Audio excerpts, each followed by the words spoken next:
Josephine, hi, how are you? Welcome to the HAQQ Legal podcast. We're very happy to hear from you. We're very happy to have you here with us. Hi, Antoine. I'm very happy to be here and to participate to this amazing idea of introducing people through your podcast. Thank you. So, they always say Beirut is the Paris of the Middle East, and you're uniquely positioned to talk about the Paris of the Middle East and the real Paris of the West, the original Paris. I want to ask you, what's it like living and practicing your profession between Paris and Beirut? Well, actually, it's a very nice question because this relates to my professional and academic journey.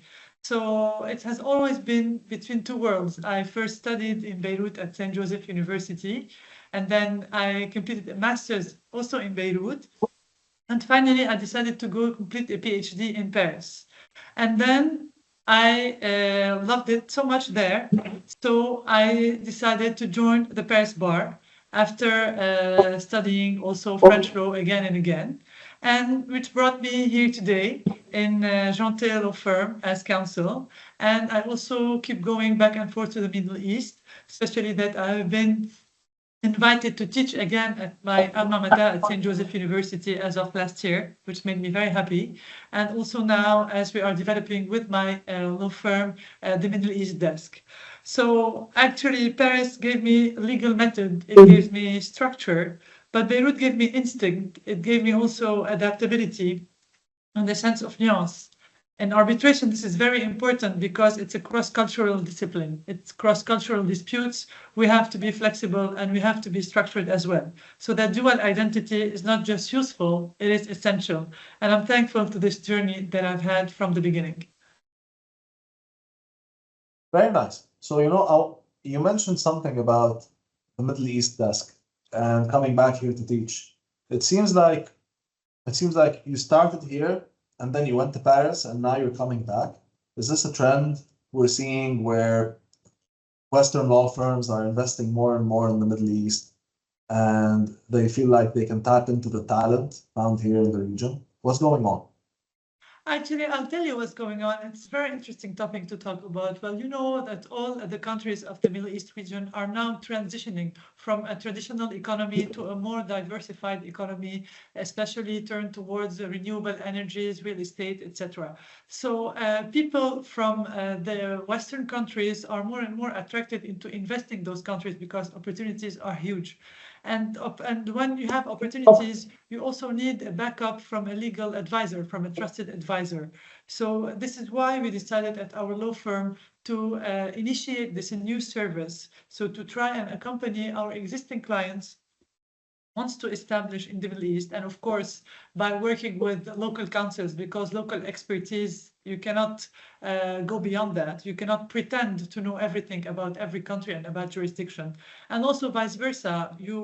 I think you noticed also that many companies from the Middle East are interested in the European market, whether in the real estate, whether in earning any shares in companies of France, especially in the luxury world.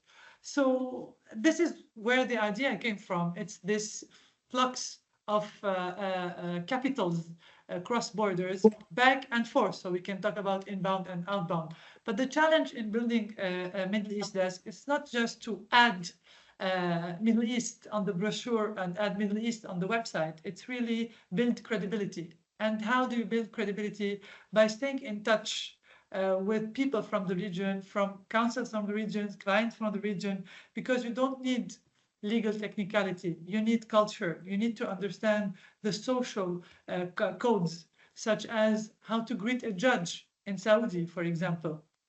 When to fix appointments. You cannot fix appointments every day. You have to respect the holidays there as well. So these cultural codes are as important as the technicalities. And this is why our presence in the Middle East is also physical presence, not just a faraway presence. And do you think it's really that important? Do you think it's really that important to go with these cultural norms that you're talking about and to actually adapt to the local market? Yes, I think it's very important to respect the cultural codes, because this is how you build credibility, and this is how you build trust. So when people trust you, of course they want to work with you. You cannot just come with your European codes and the European way of working, of getting things around, and just pretend that you know the market. I think you have to be practical. You have to create alliances with local councils. You have to understand. You have to be there, to live there for a while, and just be blended in the market in order to succeed. As I told you earlier on, it's just not a label, Middle East desk. If you just add it on your CV or add it on the website of your firm, I don't think it will work. And why do you think these cultural differences exist? And especially when it comes to business, this is a question we always talk about this. We talk about how the culture in the Middle East from a business perspective is different from the culture in the West from a business perspective. But really, my question is, why do you think that is? Why is business so different in these two areas? And why? I think there are many reasons explaining these cultural differences. Well, first of all, I think the weather. The weather is very important when you have. I know it sounds like an anecdote, but I think it really matters. When you have like cold climates everywhere, people tend to be more strict, more rigid, versus when you have the sun, when you have the heat, you tend to be more relaxed, more flexible, and you have a different notion of the time. Time is not the same whether you are in the Middle East or in Europe. This is one parameter I can think about like that. You surprised me actually with your question. It's a very funny. So this is one parameter. And second, maybe the economy. The economy also. First, you know that in the Middle East, the economy was based on petroleum and on the oil and gas. Now it's shifting. So maybe with this shift, we will observe like an alignment in the way we work, whether in Europe or in the Middle East. So I talked about the weather, I talked about the economy, and third, I don't know, maybe you have a hint and we can discuss it together. So. Well, I think what you said is pretty valid. I think I've noticed this in myself and in other people. My mood changes when the weather is different, and so I think that really affects maybe economies and people. But how do you think they're different? Besides the fact that it's the small things, maybe the greetings, etc. How does it actually affect your business as a lawyer from the Middle East who has worked in the West and then come back here? How does this shape you? How does this give you an advantage? And what are some of the most striking, differences and similarities? The main difference is responsiveness. I can give you a small example to illustrate what I'm saying. So when you are sending an email to a European client or a European colleague, you expect him to answer you within the next 24 hours. Well, you cannot have the same expectation when you are dealing with a local counsel or with a local client, because for them, time, I don't know, is not measured in the same way. But this is not an insult. You should not be insulted if you do not get a reply within the 24 hours. So you have to be a little bit more patient. The second difference is the sense of hierarchy. Here in the Western countries, and with all this new movement about equality and things like that, the hierarchy tends to dissolve. So I don't know if I'm being clear. So people are more or less equal if they come from a certain background or not. They are all placed on the same level. Whether in the Middle East, no, you have to respect some social codes, some social, I don't know, privileges, if I may say, and you need to understand that when you deal with people. For example, sometimes a young lawyer of 25 years is more respected in his community than a 60-year-old lawyer, because he comes from a certain upbringing or certain relations with highly placed people. So you think background matters more in the Middle East? Yes, yes, indeed. Because in France, we are all equal. You just have your name to work with. You don't have your connections. You don't have your background. Even if you come from a very modest background, you can succeed. You can be successful.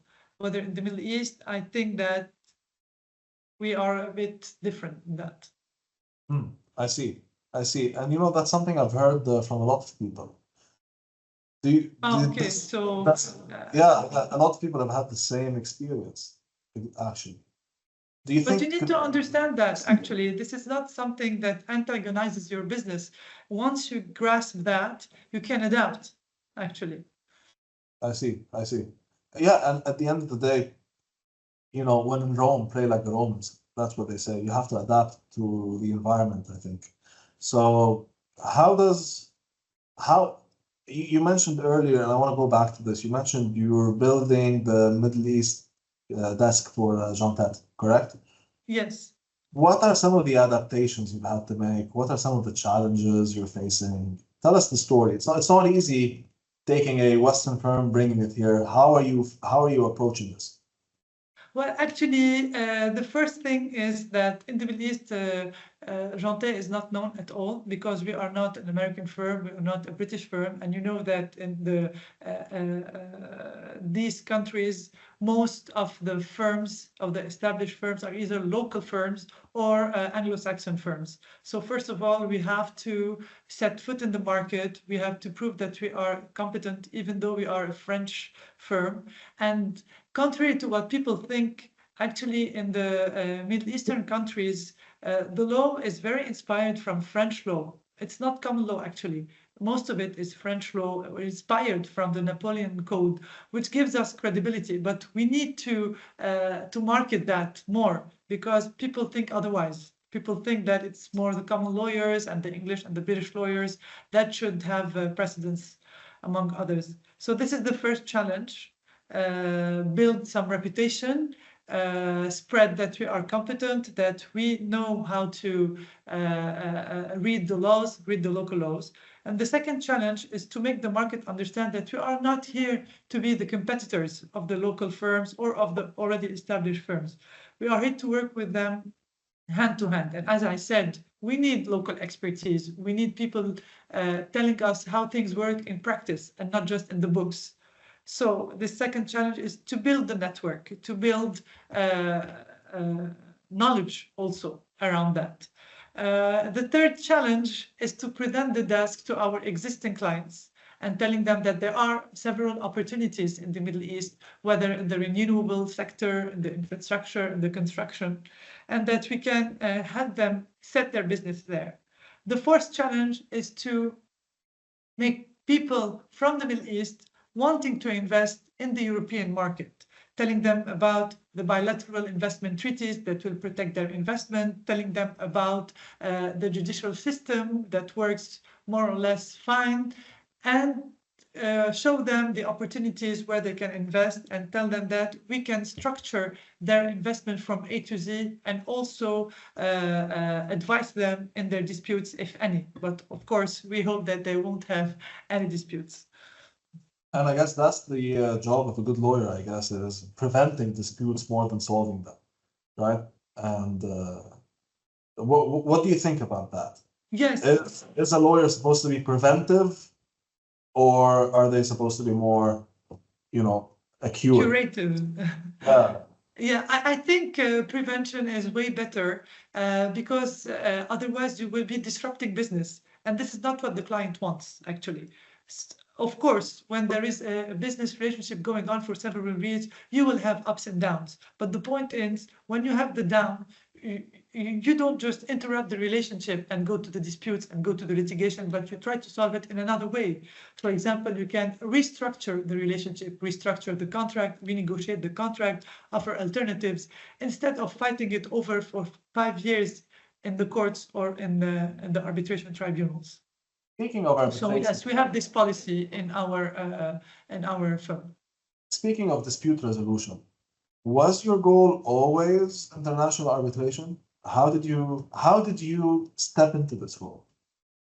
It's a funny question because it was not the plan at all, actually. I came to France to complete my PhD and go back to Lebanon after 3 years and work in the family firm that you probably know and teach in St. Joseph University. But the thing happened differently, actually, because I submitted my thesis, but I was waiting for the members of the jury to convene. And I had a 2 months deadline before defending my thesis, orally defending my thesis.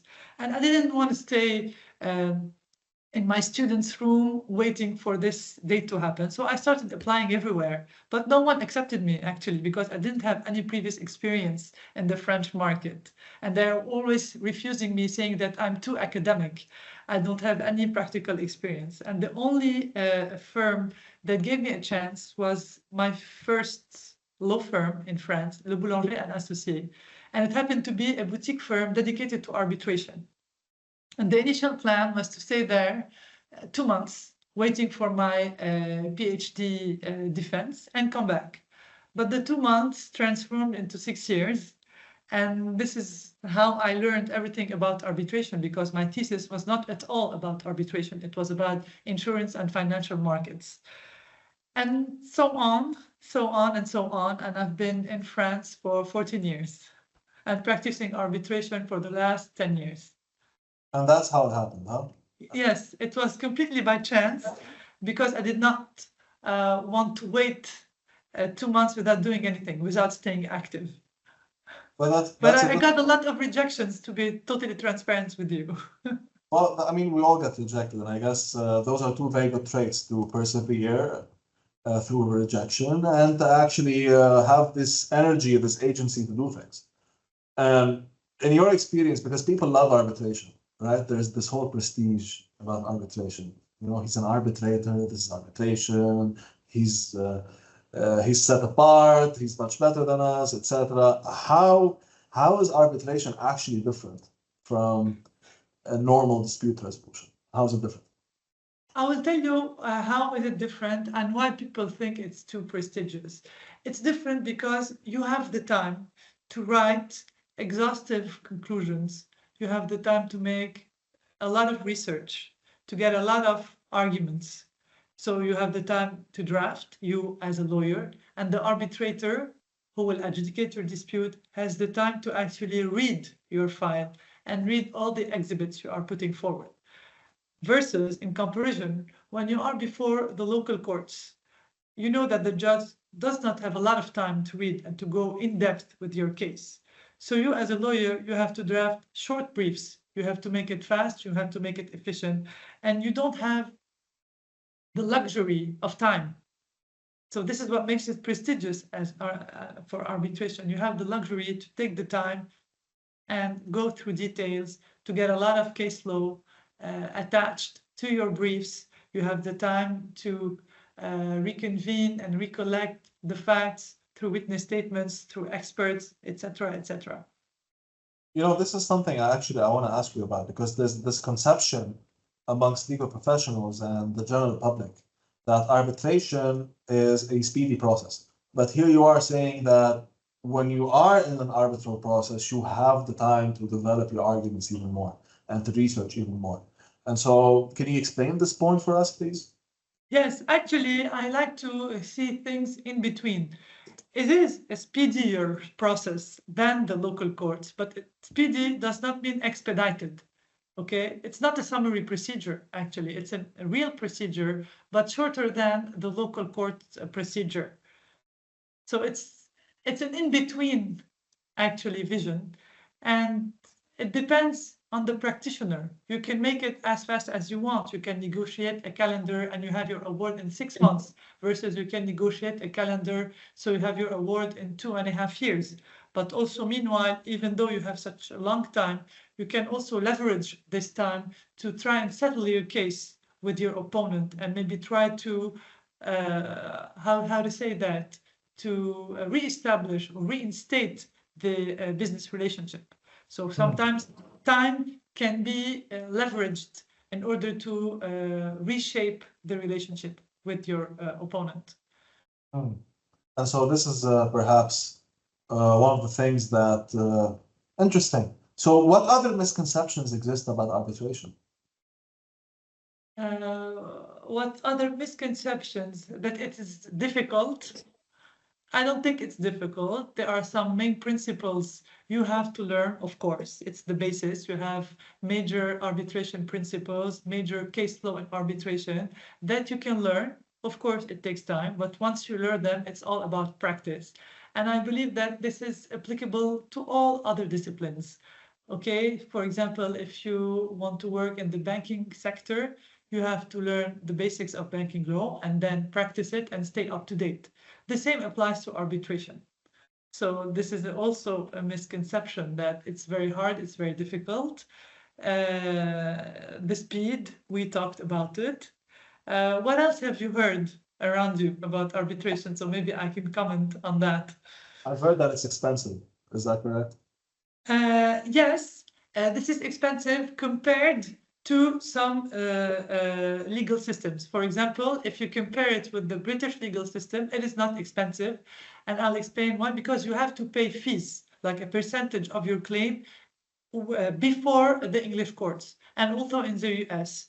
Versus in Europe, justice is free. It's not like in Lebanon. You don't have to pay any percentage of the claimed amount in order to get your request registered before the courts. So yes, if you compare it to some jurisdictions, it can be expensive, and notably the French jurisdictions, the European jurisdiction, and it is not that expensive if you compare it to the US jurisdictions and the British jurisdictions, when you have to actually pay an amount in order to register your request, and this amount is a percentage of the claimed amount. What And about also, yeah. What about in the GCC, in KSA, in Dubai, in other countries? Do you think arbitration is more or less expensive, and which do you propose for clients? Let's say someone comes to you. Do you suggest an arbitration process, or do you go for the courts? Okay, it's a very interesting question. Actually, also the cost of the arbitration will depend on the center that you choose. If you choose like the prominent centers, and I will not name them, of course, they have like a schedule, and you can calculate the fees according to this schedule. You have other regional centers that offer more interesting rates. So maybe this can be a solution for small to medium companies that want a solution that is not very costly, but still efficient. So what do I recommend to my clients? I recommend arbitration, but that can be practiced in a smart way, which means that you should cooperate with your opposing counsel in order to negotiate reasonable deadlines with a reasonable calendar, in order to allow everyone to express his case or to present his case. Also, depending on the size of the company, you can address it to a regional center or a young center that offers competitive fees. You can also advise them to resort to ad hoc arbitration, which means an arbitration that is not administered by a center. And here you can, let's say, negotiate the cost of the arbitration with the arbitrators and suggest an hourly rate or a cap rate. And of course, the arbitrators can accept or not, depending if this is convenient or not. And what is the advantage? I'm sorry, just one more thing I wanted to add about the advantage of arbitration, even though that we are all hearing now that it's becoming more expensive and not as speedy as it's supposed to be. Well, you have two advantages actually compared to local courts. Confidentiality. So the arbitration process remains confidential, whereas before the local courts or the tribunals, everyone is allowed in the courtroom. And second, you get to choose the specialists. You get to choose an arbitration who is a specialist of the construction industry, who is a specialist of the renewable energies, who is a specialist of the oil and gas industry, versus when you go to the local courts, well, the judge is not a specialist, actually. He sees everything every day. And sometimes he does not have the requested expertise for your particular case. And in such scenarios, resorting to arbitration can be a plus. Very nice. And speaking of these advantages, are there any advantages that result as a kind of procedural strategy? It's a nice question, actually, because whenever we talk about dispute or whenever we talk about litigation, we just think about the merits of the case. We think about what argument we will put forward, what are the facts, how can we prove the facts. But actually, it's not always how it works. Sometimes you can win the case just by strategy. And the strategy is often underestimated, undermined, especially by those who are new to arbitration. And as I said earlier, they focus on the merits. The first strategical step that can give you an advantage is how to choose your arbitrator. For example, you can choose somebody with a certain background, somebody who understands your culture, somebody who is sensitive to some of your interests. And you can know about that when you search the background of the arbitration with all these AI tools. You can see on which tribunal this arbitrator has sat before, what is the award he has rendered, what are his publications, and you can try to grasp his tendencies, let's say. A second procedural advantage or a procedural strategy is to bifurcate the case. I've explained. What is to bifurcate? It's to separate the legal issues one by one. So we can ask your tribunal to adjudicate the first part of the arbitration, for example, whether or not you are liable. And if the arbitrator says yes, you are liable, then you can move to the second step, which is the quantum of your claim.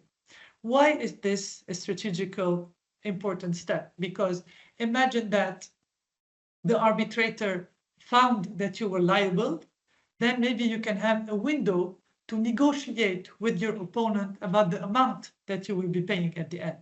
Whether if you adjudicate the entire dispute at once, you will not have this opportunity until the end of the arbitration, which can be 3 or 4 years. So also, good procedural strategy is not by being aggressive for the sake of being aggressive. It is thoughtful, it is proportionate, and it's tailored to the dynamics of the disputes. Sometimes it can be to move quickly. Sometimes it can be to slow things down and to allow like a window or a space for parallel negotiations. So finally, and also one other point I need to stress on, advocacy is not about volume. It's not about how much you write, how much you put forward. Sometimes writing a 200-page memorial is not efficient. Sometimes it's better to deliver a 5-minute oral argument, which can weigh more in your case. So here's the thing. Arbitration is a very esteemed, let's say, profession or track. We're living in the age of TikTok, and you personally, you teach, and you're involved with young associates, you're involved with law students, and you're involved with people of all different ages, and maybe sometimes you see the generational gap in the legal industry. So my question is, what have you taught them, and what have they taught you? I like the word that you use, the TikTok generation. Well, actually, yes, I teach a lot. The audience is very different. Sometimes I teach students, sometimes I teach lawyers who have 20 years experience, and sometimes I give classes or, let's say, workshops before business people. So I need to adapt every time. And more specifically about this TikTok generation you mentioned, we often tend to portray them as lacking patience and lacking depth. But this is not what I see in this TikTok generation.